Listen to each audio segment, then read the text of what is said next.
happened last week at the Capitol and what's to come next week was we close the book on the Trump presidency and Joe Biden takes over. We got a lot to talk about. Siraj Hashmi from the Washington Examiner up late with me on the Final Five.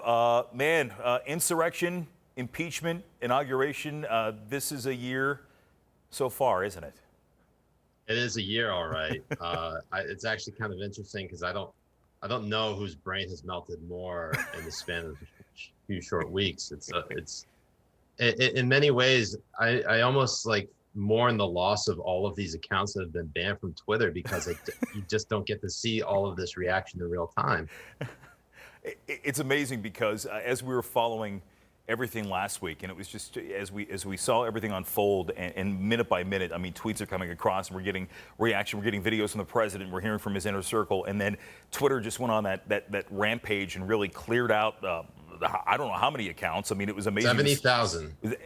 Jeez. Including Trump and basically like his campaign. It's insane. I know that's not like the biggest takeaway here, but like to deplatform the sitting president of the United States in the middle of all this is insane. But again, like this is a guy who basically has gone against the terms of service of Twitter, and they continue to back their decision, I guess. I feel like the takeaway, though, over the last couple of days especially was you just saw so much anger suddenly over Twitter and not over the fact that we had armed insurrectionists taking over the Capitol of the United States. And I want to go back to the images we saw, and I thought in my mind after September 11th, where you had, which clearly a different Congress, right. a different world we were in, where you had everybody out there on the Capitol steps singing God Bless America, swearing that they'd work together. I mean, hell, you had Democrats supporting George W. Bush in the immediate aftermath of 9/11.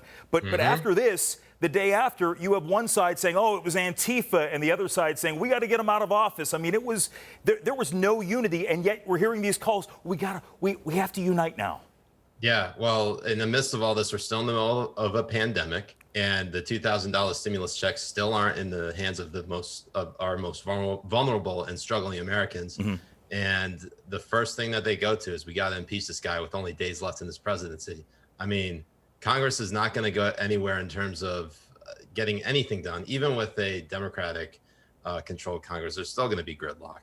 But it's just amazing that is the immediate reaction to it, as opposed to saying, hey, maybe we should just take a step back, realize what the damage that has been done, let the investigations continue, and actually focus on the American people and all the issues that have basically been ignored because like the opposition, Democrats have basically, and some Republicans have only thought about combating Trump.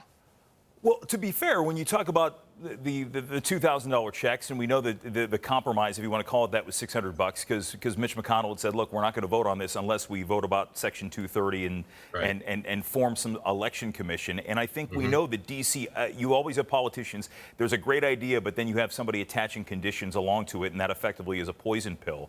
Exactly. I don't think anybody, when it comes to this, bargains in good faith. I think the last time we had you on, we were talking about the compromise talks, in August maybe, with Pelosi, who basically had said, like, look, we were just playing hardball, we wanted to make it tough on him. And I don't think anybody looks at any of these politicians and really thinks that they're working in good faith. It's always been the case. It's not going to be the case. It's not going to change on January 21st. Right. And also, I mean, just about the attempted insurrection. I mean, what's interesting is that there has obviously been talk about sort of like an uprising on both sides of the aisle and, sort of an insurrection and revolution to sort of, change the country. And then when a group of people actually go and do it, it's the worst thing ever.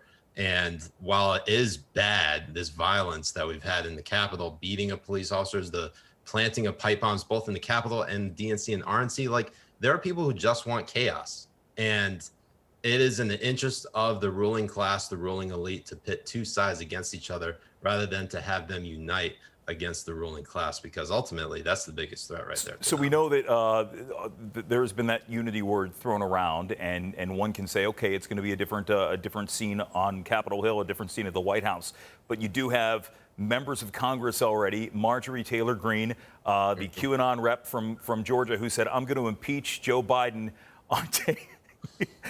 First of all, she doesn't know how it works, because if you're in the minority party, you don't get to say we're going to impeach on day one. That's up to the speaker. But I don't think that there is, again, bad faith. It gets her headlines, it gets her attention, and that's it.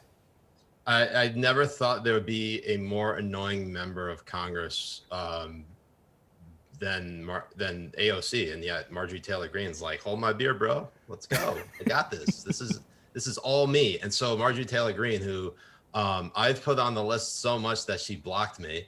I mean, look, if she wants to be the face of the Republican Party, go ahead. But like, you're going to lose a lot of support in the Republican Party because of her. She is not. She is the fringe element. She not only is a QAnon conspiracy theorist, she's also a 9/11 truther. Which honestly, I mean, the fact that that's still, people like that still remain. And let's remember, she's in Georgia and she ran in the ruby red district, but the rest of that state is turning purple very quickly. So we'll see what happens in the future. Hey, Siraj, good to see you again. Hey, good to see you too, Jim. Happy New Year. Same to you, sir. Final 5 back after this.